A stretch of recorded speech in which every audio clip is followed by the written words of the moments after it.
Okay. Oh yeah, we're on. All right. And then I don't know how we name it. Smile. I think we're live, right? Yeah, just a second. How do we know we're live? Because we're live. All right. So, hey everyone. Hello. How you feeling, babe? I'm alive. I know. We just put the baby down, and so it's always that like feeling of like afterwards. So anyways, we'll get right into it. So this whole month we've been talking about seed oils, and we kind of wanted to wrap up the month and answer any outstanding questions that you guys had, which we actually got quite a few, so really excited to dive into that. And my hope for everyone is just that your eyes are opened and you've really understood how dangerous these oils are. I mean, it's not anything to just say, oh, I'm gonna try to like avoid when I can, but like these are things that you don't want in your diet. So do you want to add anything, babe? Well said. We'll get into the questions. Okay, so we'll get right into the questions. So the first question that we got was why? Like, why should we not be eating these oils? And so I think it kind of comes down to two main points. And the first is that, well, actually, why don't you go into the first one, babe, about like how toxic these oils are? Well, in general, you got to kind of understand fats in general. There are three basic types of fats. Just as a review, they're the saturated fats, which we find in animals that are very stable. Then we have the monounsaturated fats, which we typically find in like olives and olive oil. Mm-hmm. And then there's these what's called polyunsaturated fats. And the reason they're unstable is because they have these double bonds throughout this long chain of carbon, which just makes them react to like oxygen, that's like air, heat, even pressure. Oxygen in the body, right? Absolutely. Yeah. And just oxygen in the body, certain enzymes in the body. So these fats, they're called polyunsaturated fats, or PUFAs for short. It's just, we'll start referring to that because it's much easier to say than polyunsaturated fat. Sure. So these PUFAs, they're highly reactive. And the way that they kind of exist in nature in a seed, typically found in seeds, is they have the antioxidants packaged within the seed together. So you have these antioxidants along with a substance that oxidizes relatively easy. When we say oxidize, that means oxygen is added to it and these free radicals form. And you need antioxidants to kind of balance it all out. Some free radicals are actually good for the body and they fight infection, and we need these things. Sure. But in nature, they kind of balance each other out. So when you eat the seed, they're relatively fine. However, when we start processing, we refine them, we bleach them, deodorize them. Yeah. What ends up happening? Oh, is that? No, that's a text message. So that was my dad. So they get exposed to a lot of free radicals or oxidized products and metabolites, and these products are very damning to the body, or they're very damaging to the body via inflammation, and inflammation kind of kicks off chronic disease, autoimmune disease, early onset dementia, obesity, diabetes. Yeah. I mean, there's actually quite a few experts out there that say this is at the core of all of this stuff. You know, originally we thought maybe it was a sugar or whatever else, but a lot of people are starting to believe that it may be these seed oils, and that kind of leads to the second reason that they're really dangerous, and that's because our bodies prefer, so our cells, they have the mitochondria, which is the powerhouse of the cell, and our mitochondria actually prefer, like Tarek was saying, these saturated and monounsaturated fats for energy. So if you think like way in the day, we didn't do a lot of like snacking in between meals. We had our meal and then we would have the energy to get us to the next meal. And nowadays we see a lot of like times like you just need a snack to make it to the next meal. And so what's happening is that these polyunsaturated fats are actually, they weren't that prevalent in our diet before. And now because they're in everything, I mean, you look at any processed food, it seems like they're in there. You know, a lot of people are cooking with these oils.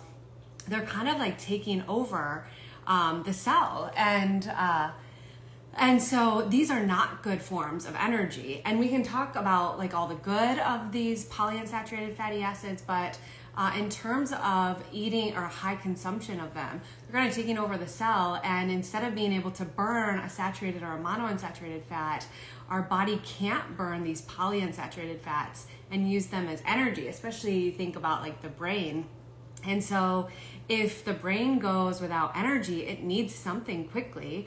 And so it actually draws the sugar from our blood as energy. And so that's why a lot of times, you know, that would cause a hypoglycemia. And then we have these cravings for sugar and carbs and, you know, need to kind of snack in between meals like we were talking about. And I think that, in my opinion, well, I mean, they're both bad. They release toxins in the body, they're highly processed, but then also, like, you think about, they're kind of like changing the composition of our fat in our body. I think that's, it's pretty scary when you think about it that way, right? She gave the doctor explanation. I'll give the simple explanation.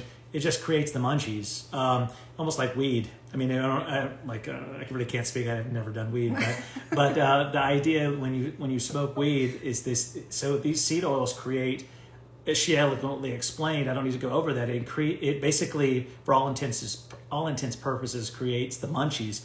And we tend to want to munch on carbohydrates. So they kind of go hand in hand. Yeah. Although I used to think, until she kind of was pointing it out, and there was also a great work done by Dr. Kate Shanahan, and she's got some great books out there, Deep Nutrition and Fat Fix, big fans of, who's really kind of dedicated her life to seed oils and the understanding of how bad seed oils are. So for the interested reader who really wants to dig deep, there's anything by Kate Shanahan. You can, Dr. Kate Shanahan, she has a website, drkate.com. Very useful information. Great resource. So yeah, I mean, I think that's just the long of it, is that they're dangerous, they're releasing toxins into our body. And then more than that, like, that's kind of what is causing us to eat all of these carbs and sugar in a lot of ways. And so what I am suggesting, and you know, same here, is give it a try. Like, cut these out for a month and see how you feel. Notice the difference. Certainly the longer you go without them, the better. The studies that we've read show that it takes a good 5 years to get them out of your fat. But you know, every day without it makes a difference. And these products are so poorly metabolized, they actually get stuck in your fat, and it's called sick fat or toxic fat, which doesn't burn as efficiently or as effectively. And like she was saying, can take upwards to several years before they're cleared out of the body. So you know, when you eat sugar, you can at least burn it. With these polyunsaturated fats, unfortunately, they kind of dump into your system. And I mean, these is just the stuff we know. When you think about the body, it's almost silly to think that we have a real full handle on it. When you think there's 37 billion reactions per second that is happening in the body, you know, we as doctors, you know, we do the best we can, but it's quite nuanced and complex. Yeah. But for sure, it's a step in the right direction. I think the bottom line is just they weren't in our diet 100 years ago, and now they're like one of the most prevalent things in our diet. And I mean, I don't think it's any surprise that it's correlating. We see a correlation between heart disease and the consumption of these seed oils. There's as she just mentioned, before 1910, it made less than 1% of our caloric intake. Now it's making about 40% of our caloric intake. And there, like she was mentioning, this is from the great work of Dr. Shanahan, and she showed this beautiful relationship between obesity, diabetes, and heart disease, and seed oils. They're perfect parallel. How beautiful it is. You're right. From a parallel perspective, it's actually better. The relationship's actually even better than with carbohydrates. There's another study that she showed in the Japanese. They showed that, or there was a subset of population where they reduced the carbohydrate intake, but the heart disease and seed oils, seed oils, it kept going up. So even though the carbs, it started to go down, the consumption of carbs went down, even though they were continuing to eat the seed oils, because it's prevalent everywhere, right? These seed oils are ubiquitous. There was still this heart disease, heart disease and diabetes and obesity and metabolic dysfunction. It's scary. Yeah. So let's move on, and we'll try to not get as scientific in the next questions. I think another question though, that comes up, and we actually had it asked a couple of times, is okay, polyunsaturated fats. Those are the omega-3s and the omega-6s, right? I thought omega-3 was great for us, and so I think at least for me, the way I look at it is that's a little bit of a rabbit hole that we're going down, and we're missing this bigger picture that Tark and I just talked about. Now, omega-3 and omega-6 are both essential, so our body needs them and we need to get them through food. But the reality is there's so many great foods out there that have them so nicely packaged in with other antioxidants and nutrients like Tark was talking about. So if you eat like a healthy diet, I don't think so. I don't think I'm speaking out of turn. We don't need to really worry about these omega-3s and omega-6s. I mean, things like the cruciferous veggies have a balanced ratio of omega-3s and omega-6s. This is why it's super important too to eat pasture-raised eggs, grass-fed beef, because what you see is that a chicken is eating its natural diet of worms and bugs and grass, all that produces an egg that has a really balanced omega-3 to omega-6 ratio. Same thing with grass-fed butter and grass-fed beef compared to, some of these conventionally raised cows and chickens, and you get this super high omega-6. But backing up, I think that's not anything that we really need to worry about as long as we're eating a healthy diet. And the bigger picture are just the oils that are extracted from the foods and oxidized is what we need to be worried about. Well said. Thanks, babe. Okay, so then we had another question. So if you're frying, what oil would you suggest? And so I think what I would recommend would be, so when you're looking at some of the recommended oils that we have, so this is ghee, again, like grass-fed if you can do it, butter for lower cooking temperatures, unrefined oils, so an unrefined avocado oil and unrefined olive oil. These are less processed oils compared to the refined version, so we're always a fan of like the unrefined. Tallow, am I missing anything? Olive oil. Olive oil, extra virgin olive oil. Yeah. So of those, so these are recommended oils, and then you kind of want to pay attention to the smoke point. So at what point do these oils oxidize? And some of the highest smoke points are seen with ghee, also an unrefined avocado oil, kind of up to 400 degrees. I think my suggestion would be if you're frying, I would use ghee. That has a smoke point of 482 degrees. Now, the only thing with ghee is I feel like it's a little bit more expensive and it takes a lot. And so we actually just asked one of our friends before we jumped on here, who's like one of the experts. His name's, he goes by the code name Seed Oil Rebellion. And he said he just was frying something and did a combination of tallow and ghee together. Good source information, him and his wife. More active on Twitter than he is on Instagram. Yeah. But the other thing is that we actually have an ebook coming out in like a couple of days, and it will tell you all about the oils that we recommend based on all the research that we've done, that a lot of the greats have done, at the smoke point brands we recommend. So stay tuned, like a day or two, and it will be coming your way. Obviously free to everyone. $999. It was $999.99. You wish. we take cryptocurrencies. Go ahead. Just okay, so another really good question. So we know that seed oils are in like all these processed foods, even like processed foods that are healthy, even processed foods that are like marketed to babies. I was just having a conversation with my mom the other day, and I was like, Mom, go to your cupboard and read me the ingredients. Like, let's just read the ingredients. And there was like canola oil or soy oil in almost everything in her pantry. I'm like, not surprised. And then I'm like, and then go to your refrigerator. Let's look at the mayonnaise and the dressings.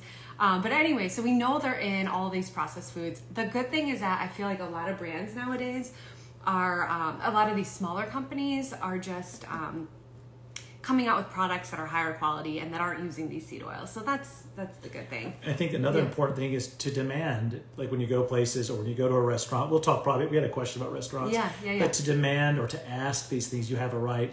The more we start recognizing the issue, the more they will change. Because if we don't buy their products, there are no profits. And they ultimately, with no profits, the company dies or they have to adapt. And only by these type of grass level movements can we make some real change. Yeah. And then specific to the restaurant, because I just did a reel the other day, even like our favorite farm to table local restaurant, I mean, they're like doing good stuff. They're growing their own veggies and they have their own farm.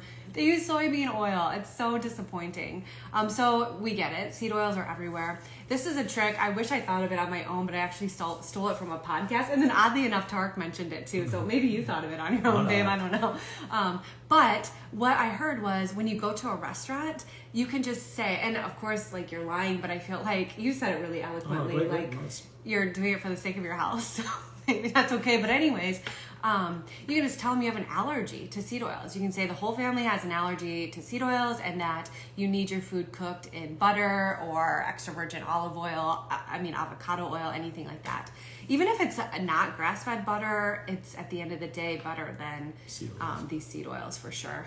So I thought that was a good trick. I haven't used it yet. I feel like we've been cooking at home so much now, especially kind of learning all this stuff. I think she hit an important point. I think at the end of the day, the more you can cook, the better. I mean, you control the ingredients. Of course. And, the idea that if you control the ingredients, also it's cheaper. It's also, just high quality.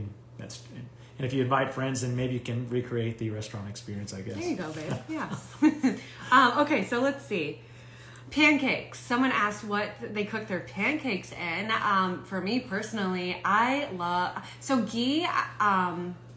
while I appreciate the high smoke point of ghee, I just can't get into that taste that much. So I feel like if I'm using ghee, I'm also seasoning a lot. But for eggs, for pancakes, I love butter. I love butter.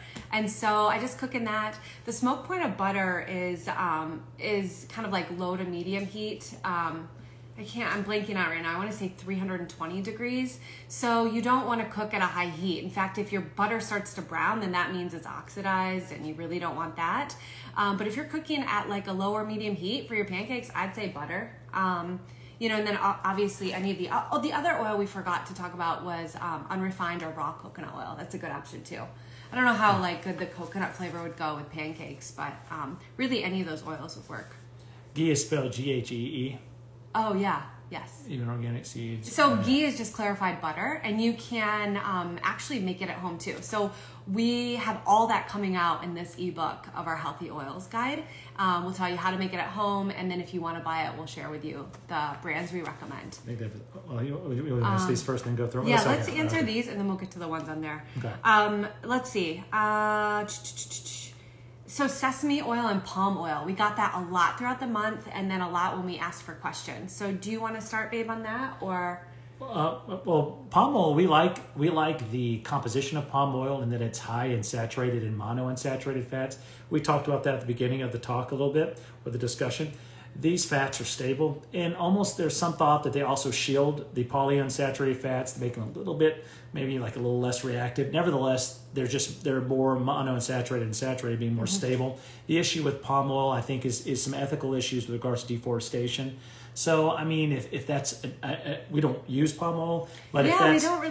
We don't, but yeah. I mean, if we're for the environment, I mean, at the end of the day, we have a lot of other options, so if there is an ethical reason... Ethically sourced palm oil? Sure. Yeah, we generally don't use it, but it's fine. Sesame oil is a little trickier. It's not quite... You want to answer? Well, so it's still a seed, and so that's where the tricky part comes in, because as we talked about earlier, these seed oils are high in these polyunsaturated fatty acids, and these oils, just especially when they're exposed to oxygen, light, heat, they just break down so easily, and they create toxins before they break down, and then they come into your body and they break down and create more toxins. So that's the tricky part. But the good thing with sesame seed oil is, okay, I can't dismiss the fact that it's been around for so long and been touted as like a real health staple. And so when we dove into the data, what we found is that, so a couple of things. A raw, organic, unrefined version is kind of okay. It's kind of okay. It's such conflicting data. It's kind of okay because, like Tarek was saying with the palm oil, sesame seed oil also has more monounsaturated fat and saturated fat, which kind of protects against the polyunsaturated fat. And then there's other evidences saying that if you toast it a little bit better, then that's okay for you. So I don't know. I just found a lot of conflicting evidence. What I would say is that Sesame seed oil has an amazing flavor, and if you're going to use it, I would get an organic, unrefined version of it, and I just wouldn't cook at high temperatures with it. And I think I'll just leave it at that instead of just going into all the different things that we've read, just because it is so conflicting.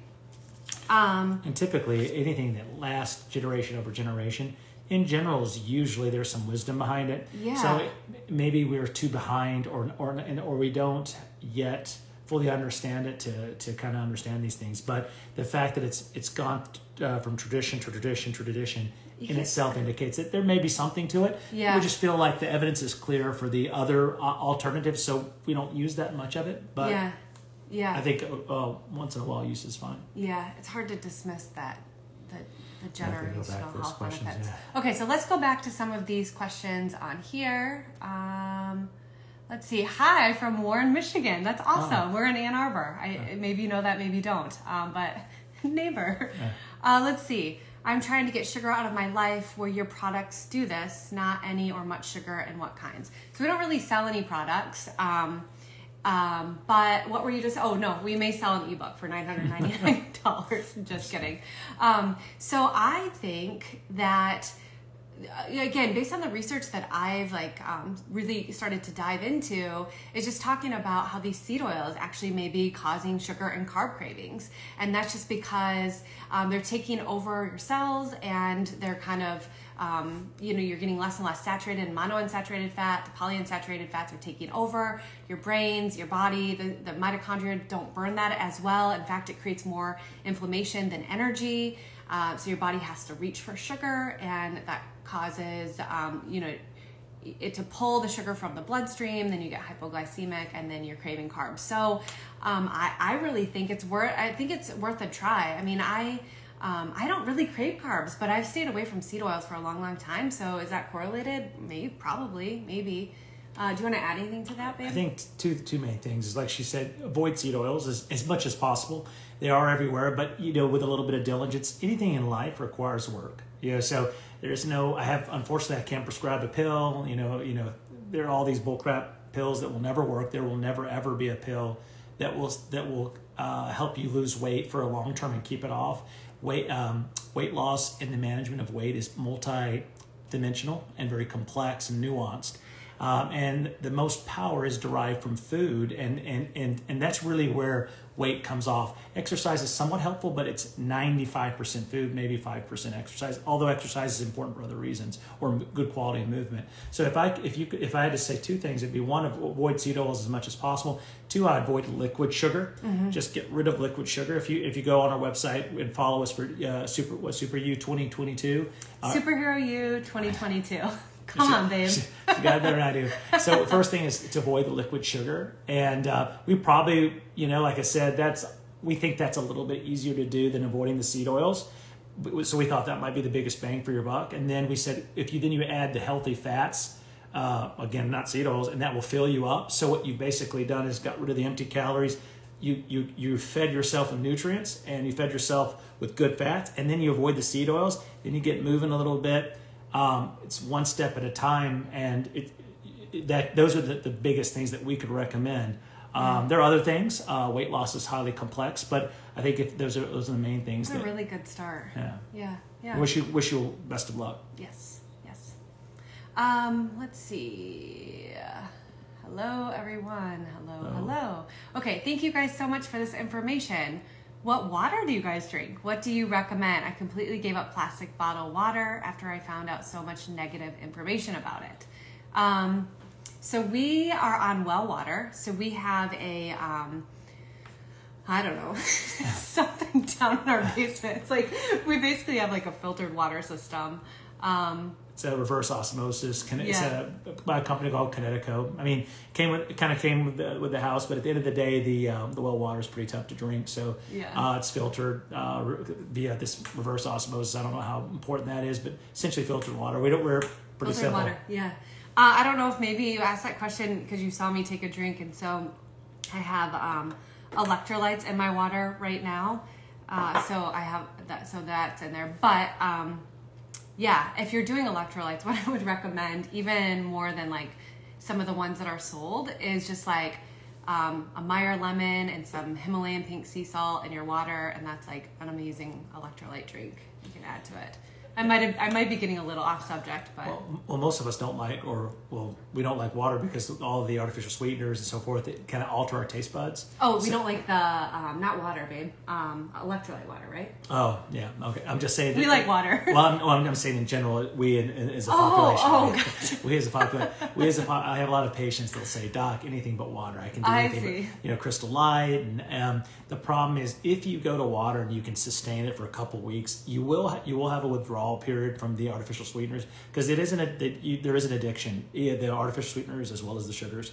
It's going to take some time to recalibrate the taste buds, and then within a few weeks, if you stay on it, I know it's much easier said than done. You will begin to enjoy the taste of water, but we're created to crave water. There's nothing like water, but we've altered our taste buds and it makes things quite difficult. That's so well said. Actually, that was, remember with our live with Sugar Proof, they were even talking about it. Like it took 7 days and you were starting to like get your taste buds normalized again. Yeah, which is pretty incredible. Yeah, it's quite remarkable. I mean, yeah. Okay, let's see. Do you know if this hurts with cognition? Oh, sure. So, babe, why don't you talk on that 100%. I mean, probably one of the biggest things, anything that leads to inflammation. Again, we believe every disease, Wait, and I'm sorry, let's back up. So I think they meant seed oils too. So we're back on the seed oils. Yes, the seed, because the seed oil, what it basically does is, because they're so highly refined and bleached and deodorized, again, as part of extracting the oil from a seed that's not going to give you that much oil, but they figured out, basically, Big Food has figured out a way to extract these oils at a very cheap cost, and basically then, through a very long story, we won't get into it, basically sell the idea that these are healthy, these are better than animal fats and so forth. It's a multi-billion-dollar industry. So long story short is that these, as they process, as they refine them in these high heat, and it's so nasty that it has such a bad smell. When we say deodorize, it means we have to give it a smell because you wouldn't be able to come near it. They also bleach it because it looks like muddy water. There's a great YouTube video. You could say, how are seed oils made, and on Discovery, I think it's Discovery. Yeah. And it's not for or against, it's just the reality of how it's so nasty. It's really industrial waste products. It really isn't a food, it's an industrial waste. But they figured out a way to take this waste product and make literally billions of dollars and kill a lot of people, or certainly make people very sick. So they cause inflammation. This inflammation, 100%, causes inflammatory changes in the gut. And there's the gut-brain relationship. Causing fatigue,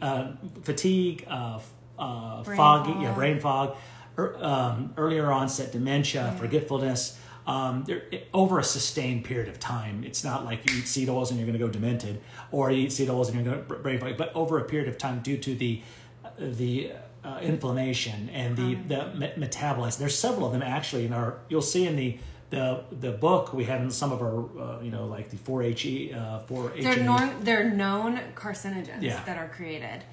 Sure, and they're not only carcinogenic, they're also inflammatory, and so there's no doubt it will affect your mentition. It will, your ability to think, and especially as we age, it also causes the membrane not be as fluid, because your brain is basically fat, right? And if these fats get stiff, the fluidity of the membranes, you're not able, the connections, the synapses, the neurotransmitters, all this stuff that make our brains so intricate and nuanced kind of get disrupted. It kind of gets clumped up, and you just don't think as well. You don't react as well. Yeah, for sure. Go ahead. So actually, one other thing I thought of when you were saying this, the RBD, refined, bleached, and deodorized. When you get a good olive oil or a good avocado oil, you'll notice that it's kind of foggy, that it has a green color to it, and it has a scent. Like, that's great. That means it's minimally processed and a lot of the nutrients are still intact. But even sometimes you'll see like an avocado oil that's been refined, and again, you have to remember it's been bleached to get to that lighter color and deodorized, because you don't smell the avocado taste or the smell anymore. And so that's why, when you say foggy and has a fragrance, that's actually really good. So kind of a side note, but let's see. Even organic seed oils are bad. Yes. And it's just because So seed oils, the one thing we forgot to mention is that they're highly sprayed with herbicides, pesticides, glyphosate.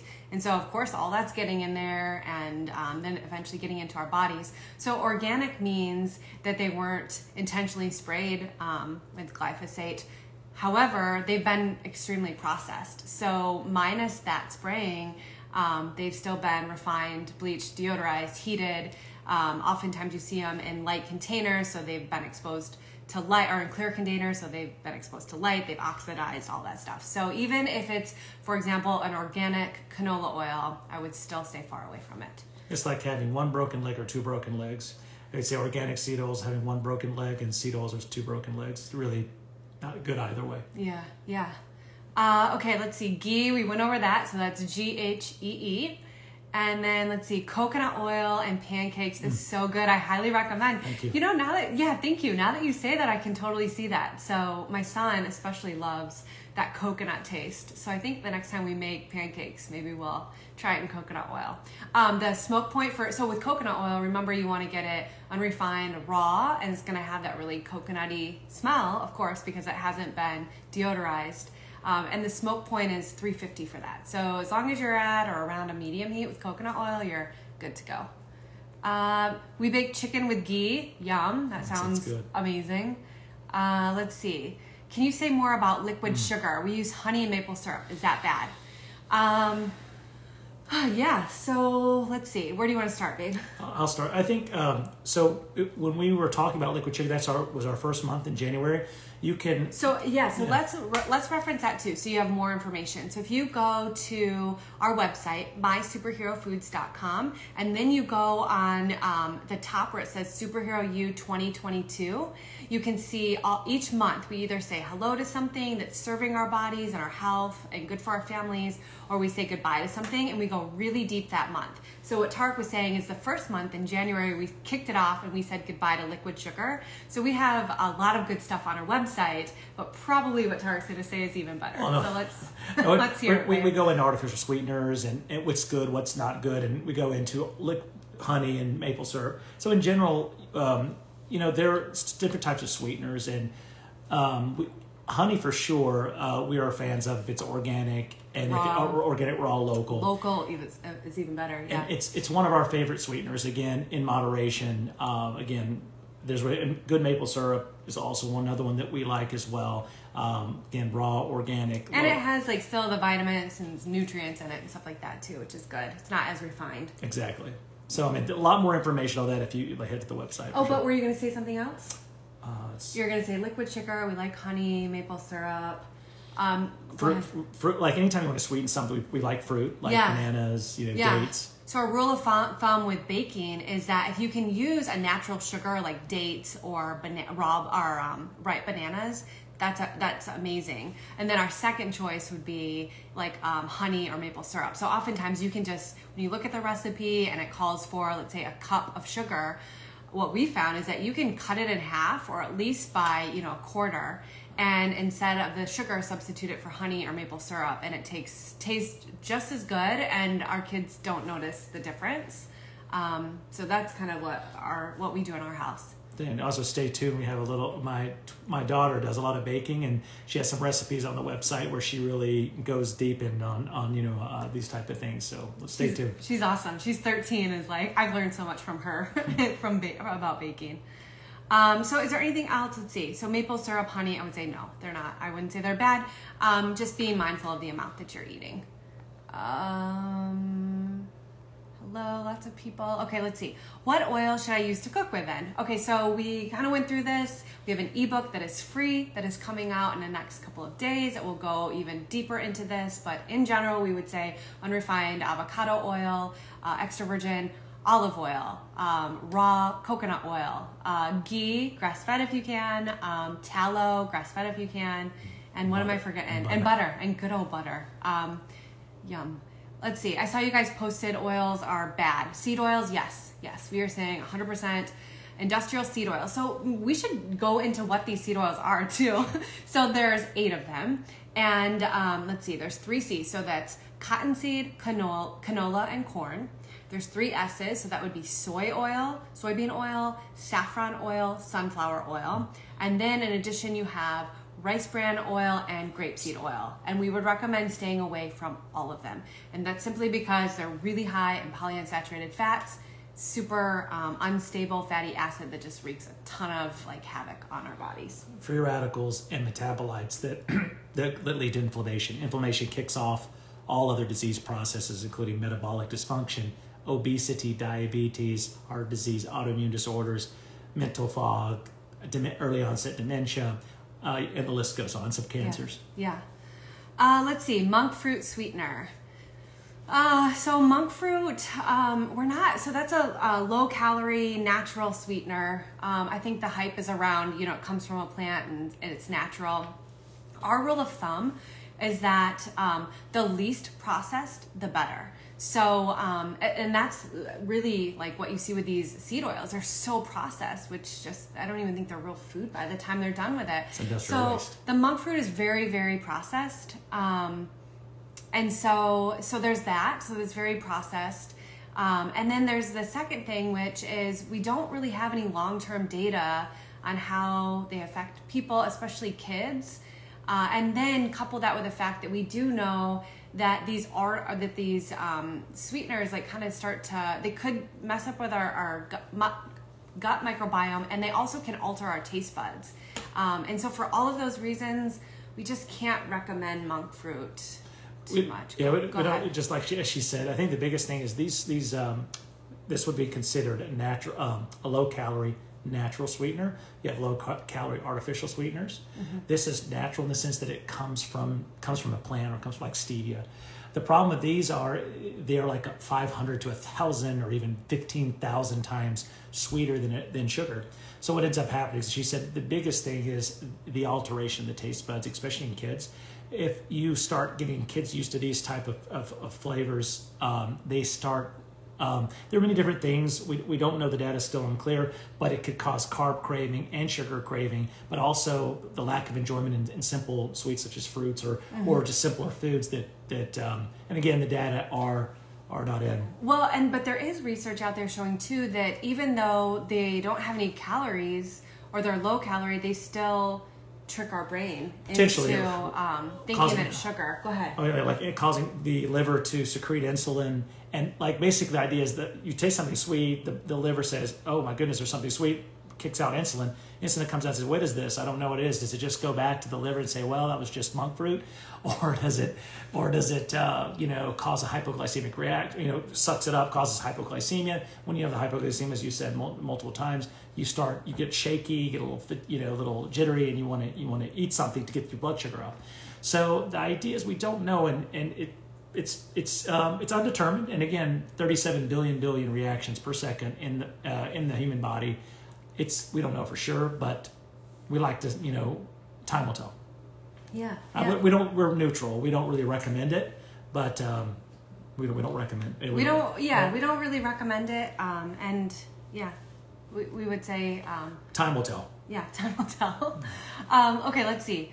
What type of rice would you recommend? Wild, black rice, or other types? So I actually just watched something today saying that wild rice is like super low to minimal, or minimal to, I don't know if you can say non-existent, but in arsenic. So I thought that was pretty cool with the wild rice. We don't do a ton of rice our house. It's low nutrient. It's kind of an empty calorie. Yeah. Not terrible. There's some data that talk about rice that if you're going to eat it, if you can't eat it at room temperature or at a cooler temperature, the idea that like the Japanese, they eat a lot of rice in their sushi, and they maintain great health.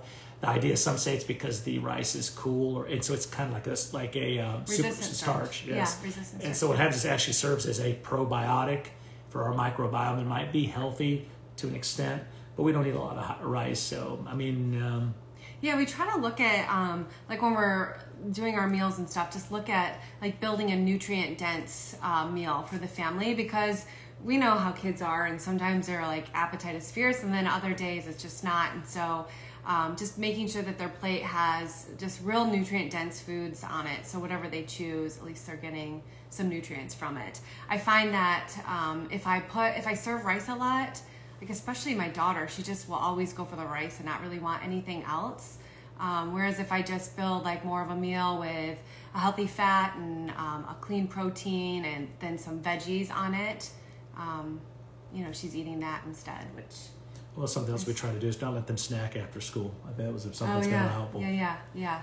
So yeah, that recently came up is just, it depends. We typically eat an earlier dinner, but we skip the after school snack as much as we can. And what we find is that, again, it kind of goes back to these seed oils, is that our kids are so young, and you know, especially if they've kind of stayed away from a lot of these seed oils, like, you know, they might get a little hungry, but because they're burning the right types of fat, they're sustained all the way until dinner. So it might be like, oh, I'm hungry. Oh, okay. Then they run out and play again. And then they come back and they just have a fierce appetite and eat this, like, you know, nutrient dense meal that we prepared so nicely, which feels good. So let's see, everywhere restaurants in France, they use all those bad oils. Yeah, I feel like it's just everywhere now, right? Yeah, sometimes it's unavoidable. I mean, like she said, you know, sometimes you could like say, if you could speak to the chef and say, look, I can't do these. Can you cook it in olive oil or request butter or something like that? Yeah, to say you're allergic. Yeah. Let's see. Do you know the glucose revolution? What do you think about it? Glucose revolution. I've never heard. Not familiar with it.